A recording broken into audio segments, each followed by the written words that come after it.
সম্মানিত দর্শক ও শ্রোতা, আমরা অধিকাংশ মানুষ সর্বদা দুশ্চিন্তা করে থাকি। আমরা সর্বদাই কোনো না কোনো বিষয় নিয়ে দুশ্চিন্তা করতেই থাকি। আসুন আজকে আমরা এমন একটি দোয়া শিখব, যেই দোয়াটি পাঠ করলে দুশ্চিন্তা সহ অনেক দুঃখ, কষ্ট, রোগ ব্যাধি দূর হয়ে যাবে ইনশাআল্লাহ।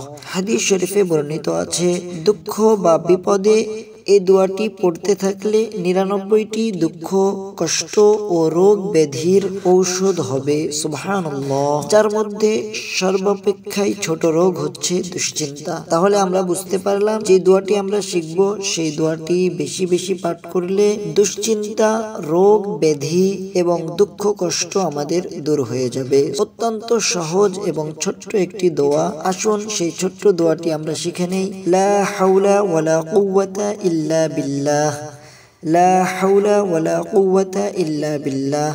আমরা যদি বেশি বেশি এই দোয়াটি পাঠ করতে পারি, আল্লাহ চাহে তো আমাদের দুশ্চিন্তা ও রোগ ব্যাধি দূর হয়ে যাবে।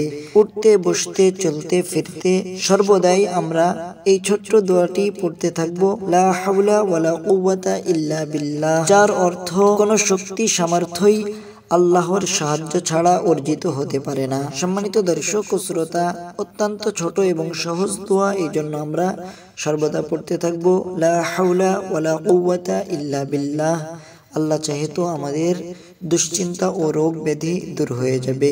সম্মানিত দর্শক ও শ্রোতা, ভিডিওটি ভালো লাগলে আপনার বন্ধুদের কাছে শেয়ার করে দিবেন। আর আপনি যদি আমাদের চ্যানেলের নতুন দর্শক হয়ে থাকেন, অবশ্যই আমাদের চ্যানেলটি সাবস্ক্রাইব করে আমাদের সাথেই থাকবেন। সকলের সুস্বাস্থ্য কামনা করে আজকের মতো এখানেই বিদায় নিচ্ছি। আসসালামু আলাইকুম ওয়া রাহমাতুল্লাহি ওয়া বারাকাতুহু।